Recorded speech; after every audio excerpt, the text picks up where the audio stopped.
মাম্মা good morning. তোমার ঘুম হয়েছে সুন্দরভাবে? আচ্ছা, সবাইকে বলে দাও গুড মর্নিং।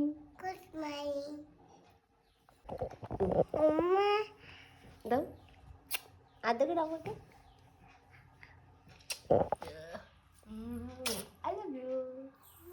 হ্যালো এভরিওয়ান, আরও একটি নতুন ব্লগ নিয়ে তোমাদের কাছে চলে আসলাম।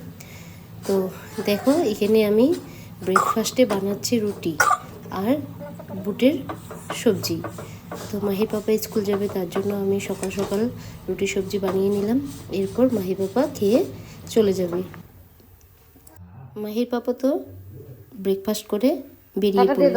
তো বেরোনোর সময় আর কি মাহি দেখো টাটা দিচ্ছে আর ফ্ল্যাঙ্কেস দিয়ে দিচ্ছে আর বলছে সাবধানে যাবে। এটা ওর অনেক ছোট থেকেই এটা বলার অভ্যাস।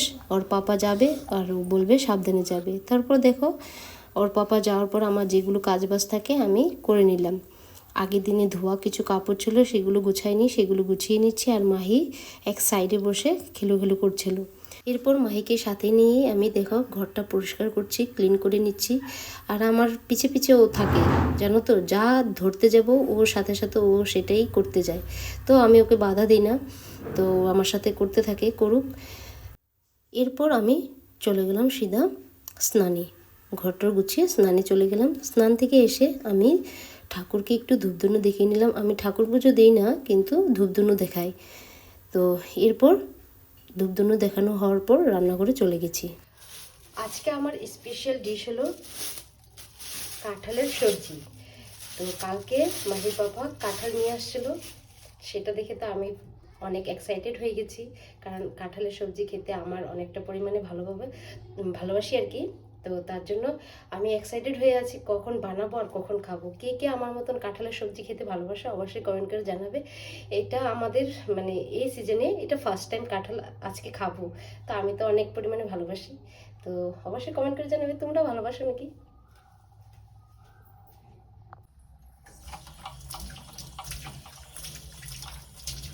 কাঁঠাল খেতে ভালো লাগে, কিন্তু এই তো কাঁঠাল কাটতে আমার অনেকটা পরিমাণে অশান্তি লাগে, কি বলবো। আর খেতে তো ভালোই লাগে, কিন্তু কি করব, এখন তার মা নেই যে মা রান্না করে খাওয়াবে। নিজেকেই খেতে হলে নিজেকেই রান্না করে খেতে হবে। জানো তো, আমি কাঁঠাল খেতে যতটা ভালোবাসি ততটাই খারাপ পাই কাটতে। তো কি করা যাবে, কাটতে তো হবেই। তো দেখো আমি কাঁঠালটাকে ভালো করে জল দিয়ে ধুয়ে নিয়েছি, যাতে আঠাগুলো যাতে হাতে না লাগে। তো এরকম করে ভিজিয়ে রাখলে আর কাঁঠালের আঠা কিন্তু হাতে লাগে না। সামান্য একটু আঠা তো থাকেই, কিন্তু যে আঠাটা লাগতে লাগে হাতে, সেই আঠাটা লাগে না কিন্তু। কারা কারা এমন জানো যে কাঁঠালটা জল দিয়ে ছাড়িয়ে নিতে হয় আঠাটা? তো অবশ্যই কমেন্ট করে জানাবে। কাঁঠালের রেসিপিটা আর দেখালাম না, কারণ কাঁঠালটা সবাই রান্না করতে জানে। তো ডাইরেক্ট আমি কষানোটা দেখাচ্ছি, কারণ এখন মাহির পাপাকে টেস্ট করতে দেব। মাহির পাপা খেয়ে বলবে যে কেমন হয়েছে, সেটাই তোমাদের সাথেও শেয়ার করলাম।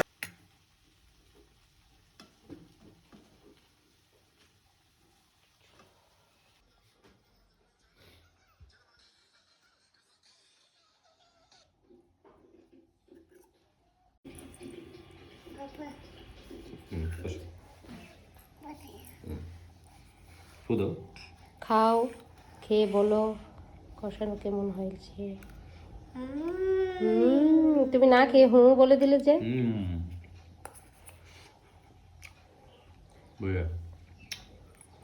মাংস মাংস ফিলিতেছে।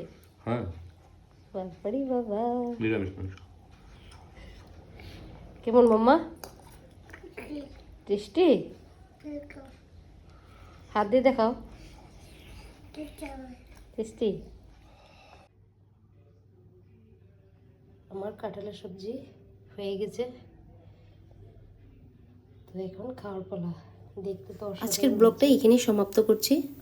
আর আমার ব্লগগুলো তোমাদের কেমন লাগে অবশ্যই কমেন্ট করে জানাবে, তাহলে আমি আরও উৎসাহিত হই আমি ব্লগ দেওয়ার জন্য। তো আজকের জন্য টাটা, বাই বাই। সবাই ভালো থেকো, সুস্থ থেকো। আবার দেখা হবে নেক্সট কোনো ব্লগে।